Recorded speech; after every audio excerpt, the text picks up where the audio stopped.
Ele já despertou a curiosidade de cientistas da NASA nos Estados Unidos. Seu poder de comunicação com os que já morreram é inigualável. Sua forma de enxergar a vida e ajudar o próximo o transformou em um dos principais líderes religiosos de nossa história. Hoje vamos homenagear Chico Xavier e mostrar um pouco sobre este homem tão simples de Minas que é adorado em todo o planeta.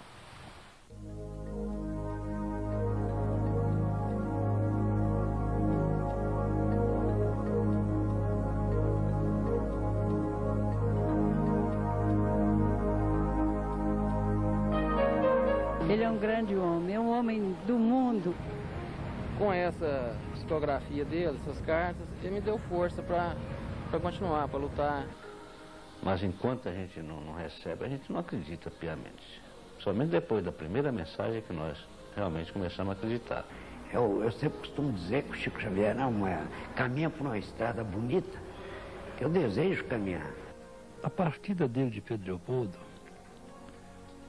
deixa uma lacuna incrível aqui na cidade. O Chico foi embora para Uberaba. Talvez tenha sido para a gente também ter liberdade com a cidade.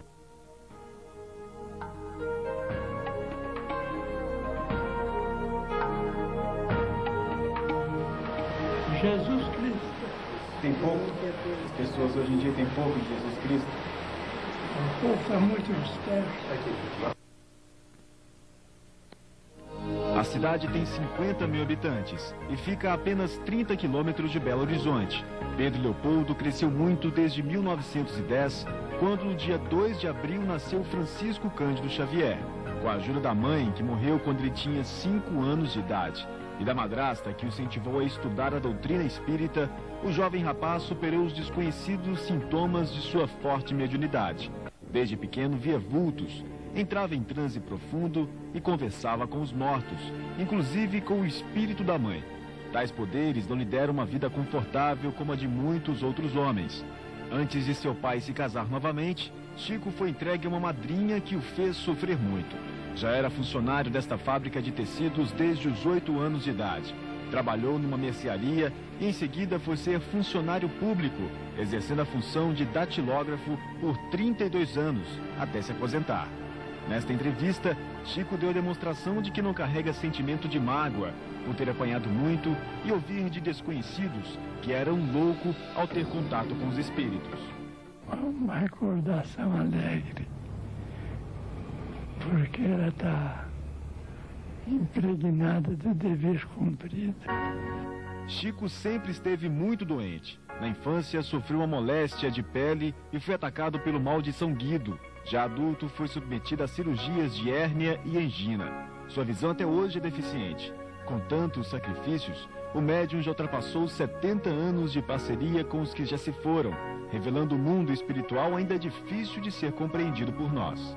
Foi aqui no Ribeirão da Mata, mais conhecido como Açude, que Chico, aos 21 anos de idade, avistou pela primeira vez uma luz muito forte e que se transformou em uma pessoa. Essa pessoa se apresentou como sendo Emmanuel, que fez um convite, perguntando a Chico se ele estaria disposto a trabalhar na mediunidade.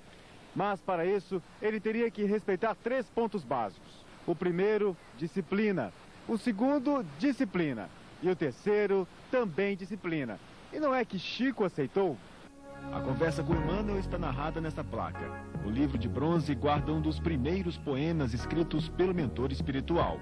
O marco é uma homenagem ao filho mais ilustre da cidade de Pedro Leopoldo. O açude é cercado por uma mata, onde o médium passava nos poucos momentos de descanso, meditando sob a sombra de uma das árvores. Emmanuel teria sido em outras vidas Públio Lentulus, um senador romano na época de Cristo. Até hoje ele acompanha Chico Xavier e coordena todo o trabalho de psicografias dos livros de vários autores. Essa é a rua São Sebastião, no centro de Pedro Leopoldo. Nesta casa moravam Chico, o pai, a madrasta e os 14 irmãos. Mas a partir de 1927, a residência também teve que dividir espaço para a sede do Centro Espírita Luiz Gonzaga, que funciona até hoje e conserva alguns cômodos da casa da família Xavier. Foi neste pequeno quarto onde hoje funciona a Câmara de Passes que Chico Xavier nasceu. E neste maior, até hoje são realizadas as reuniões espíritas. Depois de 72 anos, os bancos ainda são os mesmos das primeiras sessões. Junto à mesa, a cadeira onde Chico Xavier recebia as mensagens está no mesmo lugar. E foi aqui, numa reunião como esta, que os espíritos enviaram o primeiro livro psicografado pelo médium, Parnaso de Além Túmulo, uma série de poemas publicada em 1932. Não demorou muito e a imprensa estampava a seguinte manchete: casos singulares que desafiam a ciência moderna. E ainda questionava: poderá um rapaz inculto escrever poemas iguais aos dos grandes poetas? A verdade é que nestas páginas estão obras de grandes poetas brasileiros e portugueses, como Castro Alves, poeta baiano que morreu aos 24 anos de idade. E no primeiro livro psicografado por Chico, assim escreveu: uma excelsa voz ressoa, no universo inteiro ecoa. Para a frente caminhai, o amor é a luz que se alcança. Tem de fé, tem de esperança, para o infinito marchai. Foi uma forma de tentar atestar a imortalidade da alma, que mais tarde chegou a custar manifestações de repúdio ao médium, partidas por pessoas que desacreditavam nos fenômenos ocorridos com o morador de Pedro Leopoldo. O médium ainda teve que responder a um processo movido pela família do escritor Humberto de Campos, que mesmo depois de morto, continuava escrevendo seus versos, e passou a se manifestar com o pseudônimo de Irmão X, afastando de Chico Xavier qualquer novo problema. Das 406 obras psicografadas pelo Chico e publicadas até dezembro de 97, a mais vendida ainda é Nosso Lar, que já está na 47ª edição, com 1.200.000 exemplares. O livro foi ditado pelo espírito que atende pelo pseudônimo de André Luiz, cujo tema intriga qualquer ser humano: a vida além túmulo. Nós temos muitos bons médiuns, principalmente no Brasil, médiuns espíritas, recebendo belas obras. Mas o Chico, diríamos que é a maior antena psíquica desse século. Então ele tem mérito. Nesta entrevista à extinta TV Tupi, Chico revela que não se beneficia de nenhum dos livros comercializados pela editora.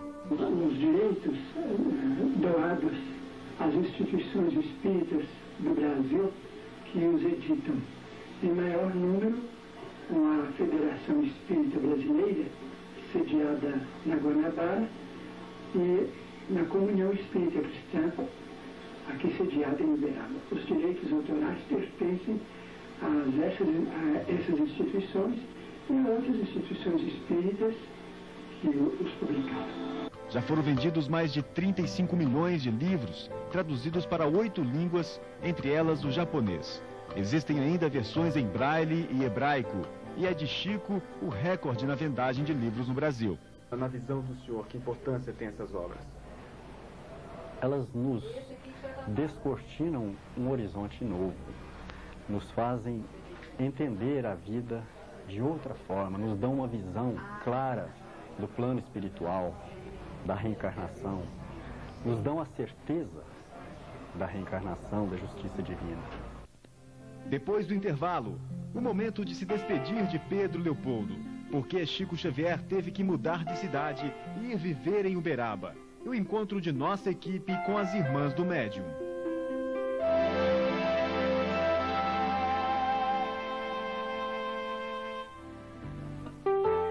Dos 15 irmãos dos 2 casamentos de seu João Cândido, 6 estão vivos. 3 irmãs de Chico ainda moram em Pedro Leopoldo: Dona Cidália, Dona Lucília e Tia Dora, como são conhecidas na cidade. Elas acompanharam o início da mediunidade do irmão, ainda quando eram crianças, mas lembram que Chico sempre foi exigente na educação dos caçulas. Com a ajuda dos espíritos, o médium, ainda jovem e com muitos afazeres, descobria todas as travessuras dos irmãos. Chico foi um pai, um amigo, um pai carinhoso, mas a gente sabia que ele era bravo. Então a gente tinha muito receio de fazer as coisas para magoar. No dia 5 de janeiro de 1959, Chico se despedia de Pedro Leopoldo. Ele foi transferido pelo Ministério da Agricultura, mas segundo relatos do próprio médium, a mudança foi uma orientação dos espíritos. E a escolha de Uberaba teria sido por causa do clima. Numa entrevista, Chico chegou a dizer que para o tratamento de uma labirintite, ele precisava de uma região um pouco mais quente que a de Pedro Leopoldo. A gente ficou triste. Talvez tenha sido para a gente também ter liberdade com a cidade. A despedida de 39 anos atrás abalou os moradores da cidade. Entre eles, o historiador Geraldo Leão, que possui um grande acervo sobre a história do médium. Entre os objetos estão a certidão de nascimento, só averbada em 1966, os lápis utilizados nos primeiros trabalhos mediúnicos e um par de óculos usado por Chico. A partida dele de Pedro Leopoldo deixa uma lacuna incrível aqui na cidade. Mas a gente lembra que na segunda, sexta-feira, aqui na rua São Sebastião, no Centro Espírita Luiz Gonzaga, o movimento era intenso, de turistas, de pessoas que vinham para conhecer, para buscar o socorro, né? As pessoas aflitas vinham buscar o socorro através das mensagens, através das receitas, através dos livros e de uma palavra amiga do Chico. A presença do médium nas ruas de Pedro Leopoldo é inesquecível. Eu morava em frente à casa do André Xavier, que é irmão do Chico. E o meu quarto era bem na frente, e praticamente bem em frente à casa do senhor André. E o Chico saía do centro espírita, lá pela madrugada, e vinha conversando com aquele pessoal que eu acompanhava até a casa do senhor André. E eu do meu quarto ouvia aquele pessoal alegre, conversando, e o Chico era muito alegre, né? Dava aquelas gargalhadas boas, né? Sadias. Chegava na casa do André e ouvia a música que ele gostava, a música clássica, né? Isso é uma coisa que a gente guarda com muito carinho.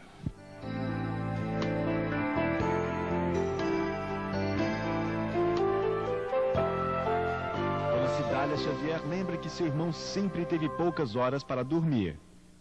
O dia dele era assim, levantava cedo e ia direto para o trabalho dele, voltava às 11 horas para o almoço, voltava para o trabalho ao meio-dia.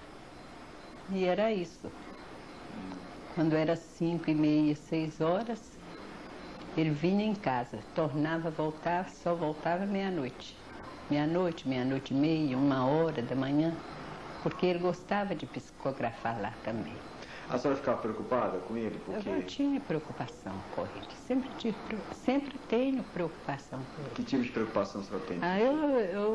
Eu amo demais o Chico e eu tenho medo, sim, que aconteça a ele qualquer coisa, mas Deus é maior, Jesus é grande e toma conta dele todos os dias. Apesar da distância entre Pedro Leopoldo e Uberaba, dos poucos encontros com Chico desde sua partida e das trocas de correspondências, Dona Cidália sente que o irmão está muito próximo. A senhora sente saudades? Demais, demais, mas sei que ele não está longe de mim. Eu sei que ele está sempre próximo de mim. O que faz a senhora acreditar nisso? Eu acredito que a gente longe está mais próximo. Ele diz isso para a senhora, nas cartas que ele escreve? Não, eu que acredito nisso. Ele escreve muito para a senhora? Muito não. Ultimamente eu tenho escrito pouco, né? A senhora imagina muito por quê? Não. As condições físicas dele não dá condição para tanta coisa, né? Logo agora que ele começou a trabalhar de novo, está psicografando. E é uma felicidade muito grande para nós. Talvez pela vida difícil de Chico, cheia de dificuldades desde criança, com humilhações e perseguições, Dona Cidália se apresenta como uma grande seguidora e se emociona ao lembrar das dores do irmão. Ele é um grande homem. Eu não posso falar o que ele é para a humanidade, mas para mim ele é um todo, ele é completo. Ele é completo em tudo, na fé, o ânimo que ele dá para as pessoas. Só mesmo um grande homem é capaz. Eu amo Chico com loucura. Adoro Chico.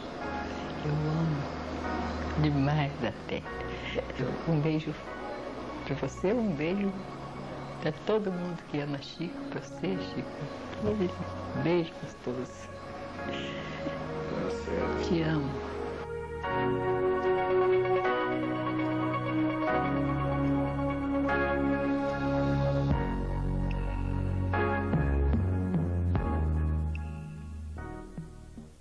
Daqui a pouco, emoção também nos casos de psicografia de Chico Xavier.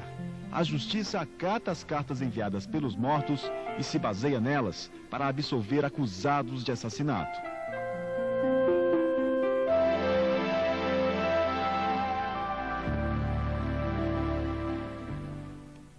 Há 22 anos, quando Goiânia não era tão grande assim, um caso polêmico na cidade mexeu com a justiça brasileira. Um rapaz foi absolvido num processo que o acusava de ter matado o próprio colega. O réu ficou livre da cadeia graças à intervenção do além. Foi mais um fato para tentar comprovar a veracidade das psicografias de Chico Xavier. O caso é narrado no livro Lealdade. De um lado, José Divino, o assassino. De outro, Maurício Garcês Henrique, o morto. E a fúria da família em busca de justiça. José Divino, hoje comerciante, teria realmente premeditado a morte do amigo? Nos depoimentos, a versão do acusado se baseia num acidente. Primeiramente, o que aconteceu naquele dia? Bem, ele foi me procurar cedo para a gente ir para aula, porque a gente estudava no mesmo colégio e ele ia para aula comigo de moto.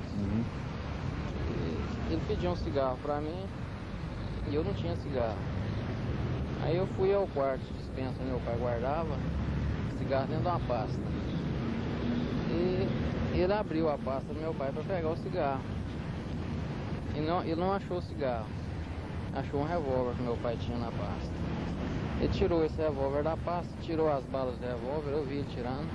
Só que ficou uma bala engastalhada, ele não deve ter visto. Ele fechou o revólver e puxou o revólver na minha cabeça 2 vezes brincando. E eu danei com ele, porque meu pai não deixava, tinha ciúmes, não gostava desse tipo de coisa. Eu tomei o revólver da mão dele para guardar, só que eu não guardei o revólver. E nisso eu sou pra cozinha, minha mãe lavando vasilha, e ele pediu um cigarro para minha mãe. Minha mãe deu o cigarro para ele, ele acendeu o cigarro e entrou dentro do quarto. Quando ele entrou dentro do quarto, eu levei o revólver nele e puxei. E aí eu só ouvi o estampido. E ele caiu, o Zé, você me tirou. A casa onde tudo aconteceu já não existe mais. Hoje é um cômodo comercial no bairro de Campinas, em Goiânia. Maurício foi levado às pressas a este hospital, mas não suportou as dores no tórax provocadas pelo único tiro. A primeira reação da família do rapaz morto, aos 15 anos, era de vingança. E até então, nosso problema era prender o rapaz. Porque, afinal de contas, era um assassino. E aquele sentimento de justiça, de vingança, sei lá o quê, a gente tinha ele. Tinha ele bem enraizado. Para fugir do flagrante, José Divino, aos 18 anos de idade, viajou para São Paulo. Mesmo alegando não ter visto o amigo na hora do disparo da arma, ele passou a ser reconhecido nas ruas como um verdadeiro assassino. E o medo de uma condenação o perseguia, principalmente quando ficou sozinho. As pessoas, quando me viam, me chamavam de criminoso. Às vezes eu estava em festa, eu passava na porta do colégio, na época eu era rapaz novo. O pessoal gritava, criminoso, assassino. Nessa época, uma fase difícil da minha vida. Depois que aconteceu isso, antes de um ano do acontecido, eu perdi pai e mãe também. Eu fiquei sozinho.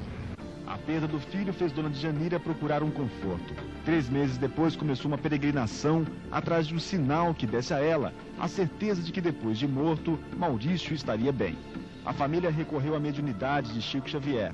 Mesmo assim, teve que esperar muito tempo para que finalmente o filho se manifestasse. 3 meses depois, logo que eu fui no Chico, que a gente passava ali 2, 3 dias nas filas, conversando uma mãe com a outra, trocando as dores. Aí 2 anos depois foi que eu recebi a mensagem. Mas antes disso, a gente já tinha mudado a cabeça, porque já tinha visto tanta coisa no Chico, né? Já mudou tudo.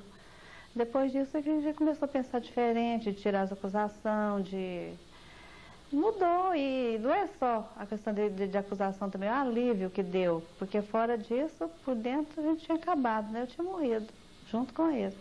E quando foi que vocês começaram a acreditar que os mortos poderiam se comunicar com a gente?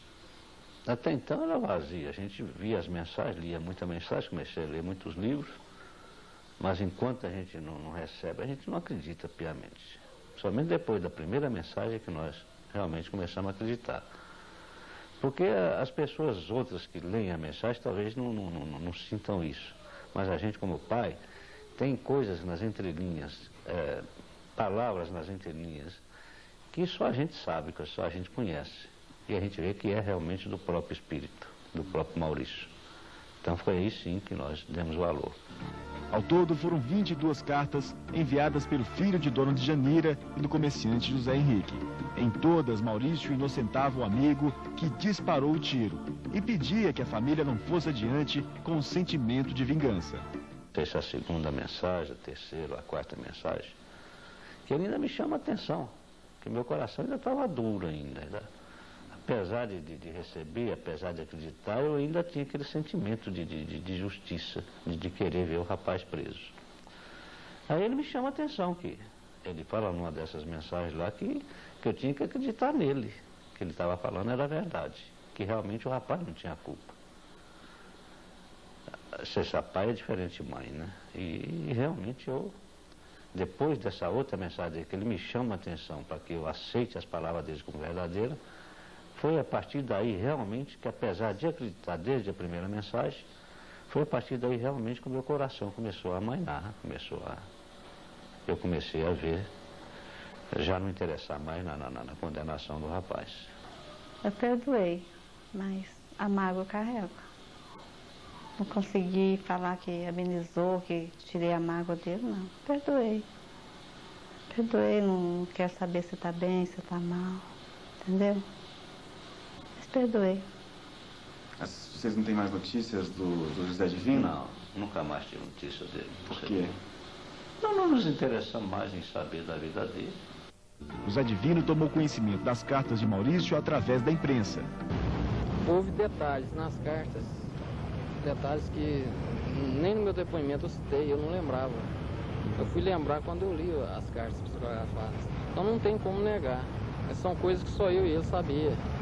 As cartas com o depoimento de Maurício foram anexadas ao processo à espera da apreciação do juiz. Mas a grande dúvida era: uma carta da vítima morta poderia influenciar na absolvição do réu?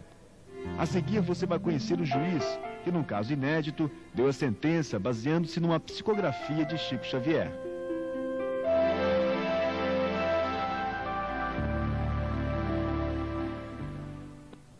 Eram férias forenses e o juiz Orimar de Bastos foi convocado a fazer o plantão em todas as varas criminais de Goiânia. Um dos processos era justamente o caso que se tratava do rapaz que matou o amigo. E pela primeira vez na história da justiça brasileira, nos autos constava uma carta escrita pela vítima depois de morta. Eu peguei o processo, olhei assim a primeira vista, achei que o processo meio complicado, eu afastei, deixei para depois. Decidi todos os processos e voltei nesse. Quando eu comecei a estudar o processo, analisar as provas, porque eu sempre fui criterioso nessa análise, eu esbarrei com a carta psicografada que o advogado havia juntado os autos. E essa carta me chamou a atenção, porque o morto estava narrando os fatos igualzinho o acusado havia dito no seu interrogatório. Foi o que me trouxe, eu me lembro bem que um é a página 100 e outro é a página 170. O interrogatório do rapaz na página 100 e a mensagem juntada nos autos, nas alegações finais do advogado de defesa, na página 170. Eu comecei a fazer análise do interrogatório e da mensagem. E vi que coadunava certinho um com o outro. Eu pensei, mas como que o Chico teve acesso a essa declaração? Foram noites de sono para a melhor decisão. Ali o morto explicava as razões, os motivos de ele ter sido morto. Aí eu fui analisar, inclusive, a perícia feita pela polícia. Na perícia ele explicava a direção da bala, o jeito que foi dado o tiro, que também essa explicação técnica colaborava com as palavras do José Divino. Então eu vi que não foi intencional, não houve dolo, como nós podemos analisar dentro do direito, quer dizer, não teve aquela intenção de matar. O caso foi a julgamento 3 vezes e em todas José Divino foi absolvido. Nas 2 primeiras pelo juiz Orimar de Bastos e numa terceira, já em júri popular, o rapaz foi considerado inocente por 6 dos 7 jurados. O promotor nem quis recorrer da decisão e depois de 4 anos, a justiça encerrou o caso. Perdi 6 anos da minha vida. Então, foram 6 anos enrolado com processo. Parei de estudar. Hoje eu poderia ter formado. Na época eu larguei de estudar, não prossegui os estudos. Só tenho que agradecer a ele e ao Chico, né? Colegas meus diziam, eu ia passando às vezes no corredor fora, falava, vem o juiz do além, juiz que decide do além. E isso foi uma crítica até que eu já estava encabulado. Será que eu agi certo, será que eu agi errado?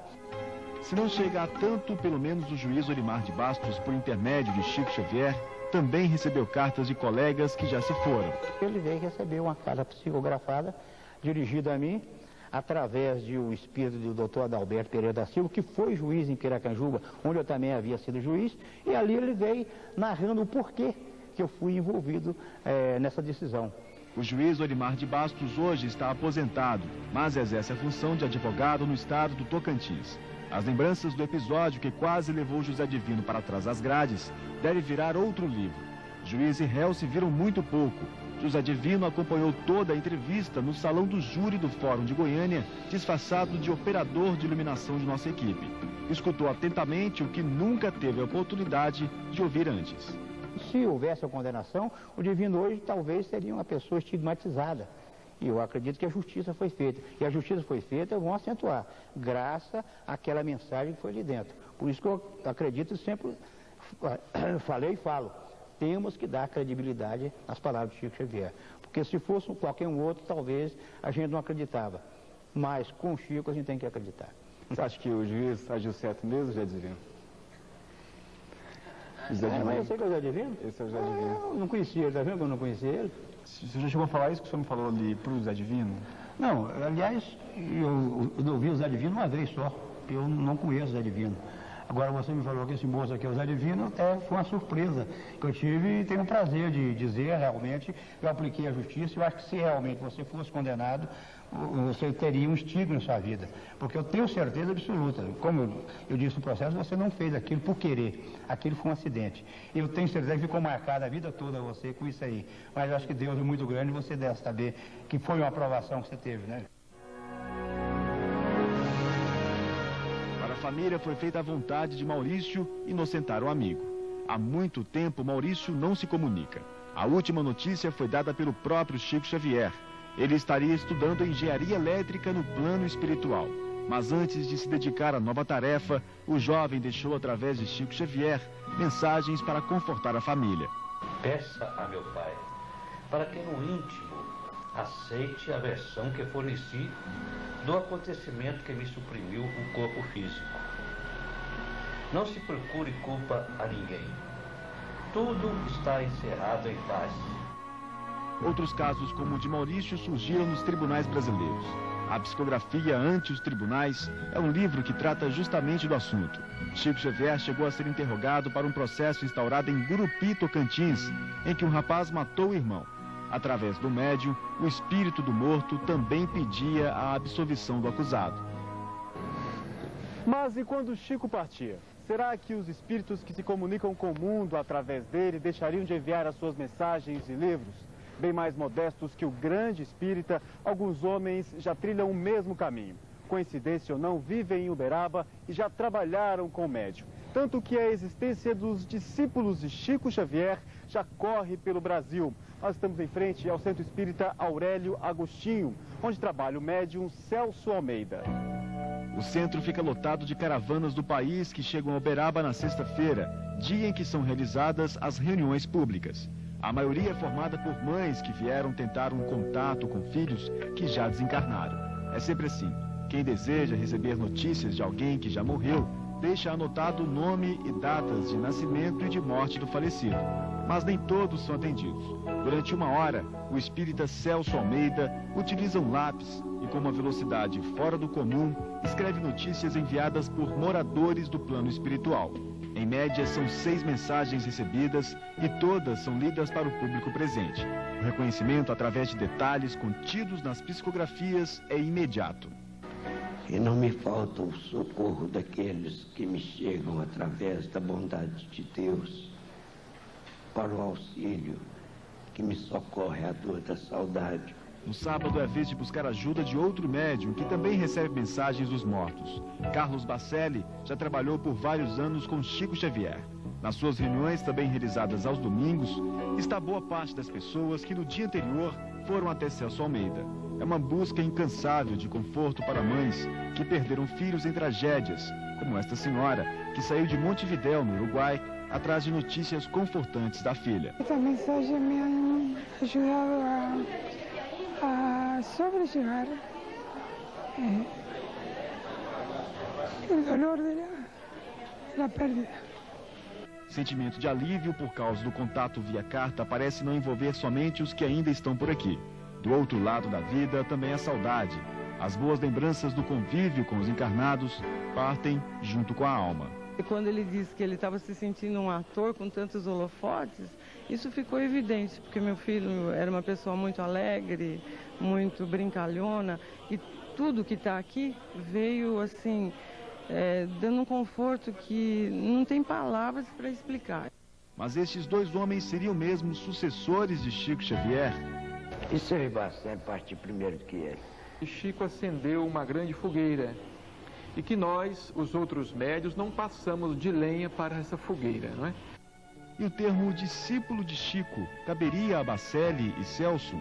Eu sempre costumo dizer que o Chico Xavier caminha por uma estrada bonita, que eu desejo caminhar, mas ainda estou distante disso. E eu estou aqui junto a essas mães, junto à dor do meu semelhante, aprendendo alguma coisa, alguma forma de ajudar alguém.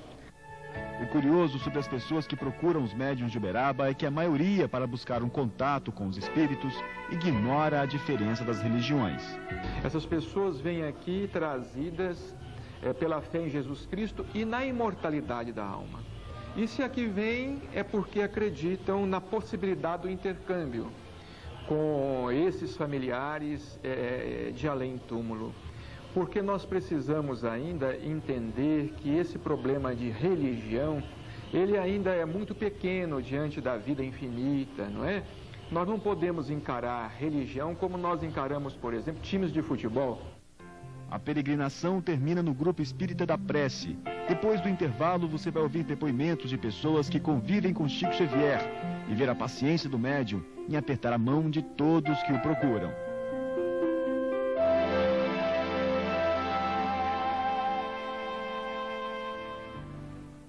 Chico Xavier nunca trabalhou sozinho. Para suportar as críticas dos descrentes de suas obras, sempre contou com a ajuda de amigos.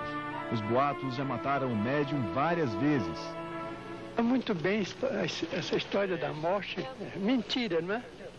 É brincadeira, não é mentira. O senhor sabe como é que começou essa onda, Chico? Não, não sei. Nós sorrimos ao lado dele há poucos meses, na residência dele mesmo, ele dizendo que na atualidade ele já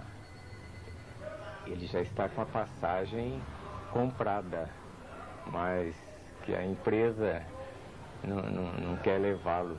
Acho que está pronto, né? A hora que Deus determinar e achar que ele deve retornar ao mundo espiritual, ele retorna. César Carneiro trabalhou 34 anos com Chico Xavier e hoje auxilia o médium Celso Almeida nas reuniões espíritas.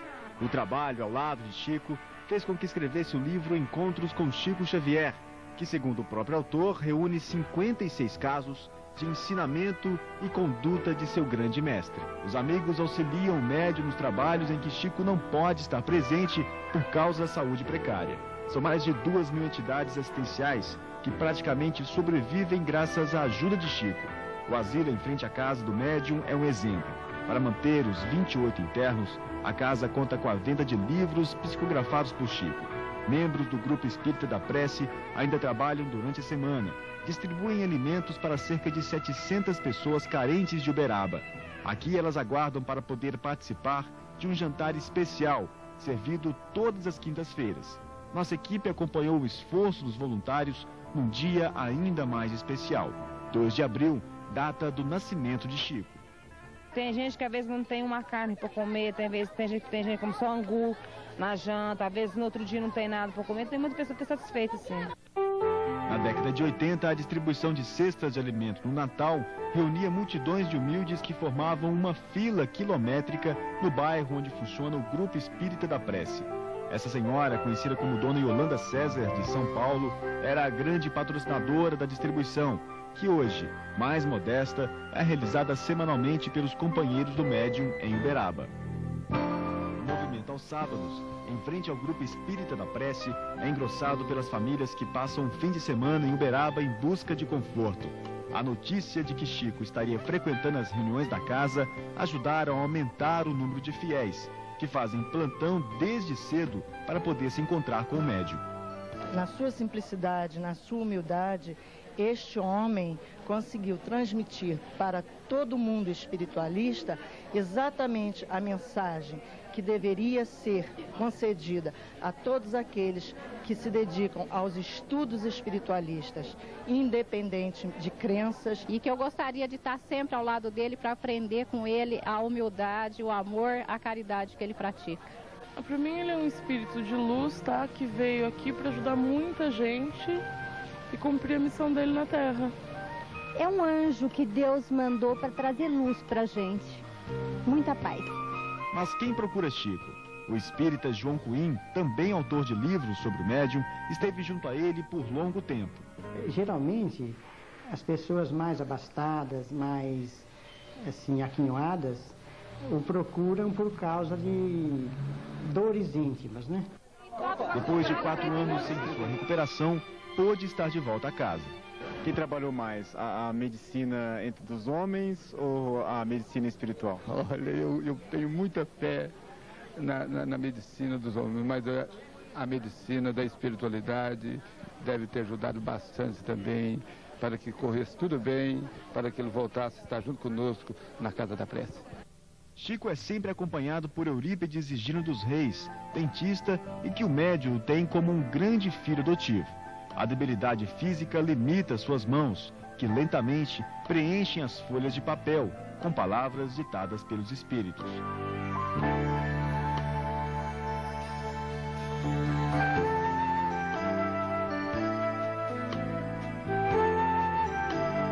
Nesta noite, vieram mensagens do poeta Cornélio Pires. Vale no mundo, fé em Deus e amor profundo na vivência necessária da doutrina de Jesus. Cornélio Pires.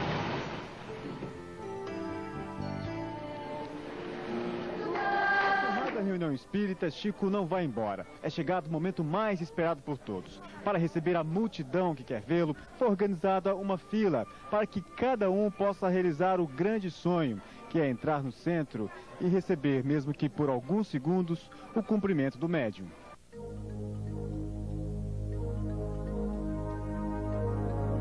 São mais de 1000 pessoas que vão até Chico, ou seja, todas que passaram o dia à espera do médium. As pessoas beijar-lhe a mão. As pessoas mais precisam hoje em dia. Jesus. Muito. Jesus Cristo. Tem pouco.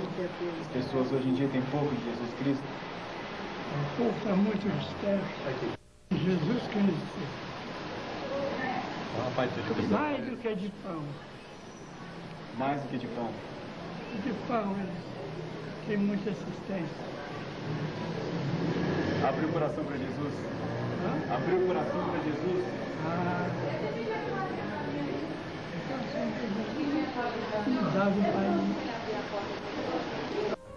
Mesmo com a saúde debilitada, Chico tem conseguido esse esforço. Só quando o último visitante, há 20 anos, a imprensa noticiou a visita de um cientista da NASA à Agência Espacial Americana, a Chico Xavier. Este jornal relata que um aparelho captou sons emitidos pelos espíritos e que a áurea espiritual de Chico foi sentida a um raio de 10 metros. Um fato considerado extraordinário, pois, segundo o jornal, outros médiuns pesquisados mostraram ter, através de aparelhos, uma áurea com apenas 2 centímetros. Uma amostra do tamanho do seu poder, descrito da seguinte forma pelo médium. Desde 1927, quando eu psicografei a primeira mensagem, eu senti que a entidade tomava o meu braço, como se fosse um instrumento quase que mecânico para que ele pudesse escrever livremente. É como se o meu braço fosse um aparelho elétrico repentinamente ligado à força, cuja origem eu mesmo não posso precisar.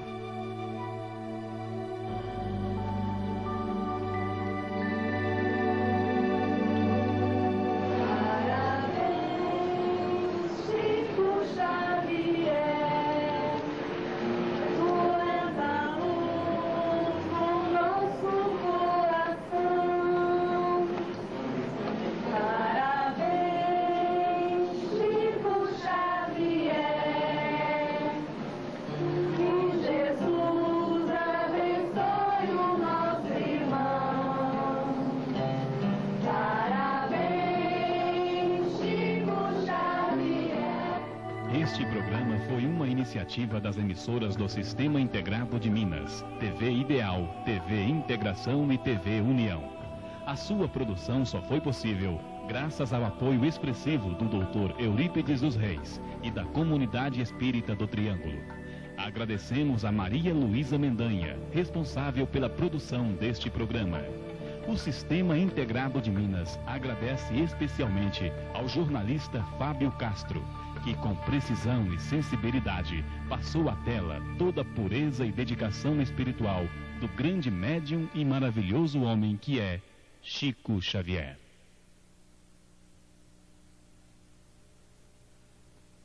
A igreja enfeitada, os convidados, os noivos e um padrinho muito especial. Chico Xavier chegou cedo para assistir o casamento de Daniel e Simone. Há mais de 5 anos, ele não saía de casa para eventos sociais. Ele acompanhou atento toda a cerimônia, assinou o livro de registro, aplaudiu, cumprimentou os noivos e tirou fotos. Depois, falou sobre a importância do casamento. Acho muito importante o casamento, que é a segurança da família. Chico Xavier foi convidado pela mãe da noiva. Dona Creuza, que trabalha com o médium há mais de 20 anos, falou emocionada. Não existe palavras, né, para expressar a felicidade, né? Casamento da filha, com a presença do Chico. Com a presença dele, né, que ele é como, toda a vida, um pai para nós, como uma pessoa da família mesmo, né? Os noivos, Simone Arantes e Daniel MacNeid, afirmaram que o casamento foi um momento muito esperado. Ele é meu padrinho desde que eu nasci, praticamente, então é uma presença muito emocionante. Esse é um dia muito importante para mim, é o melhor dia da minha vida, e a gente esperou bastante tempo, e não vai ter um dia melhor que esse.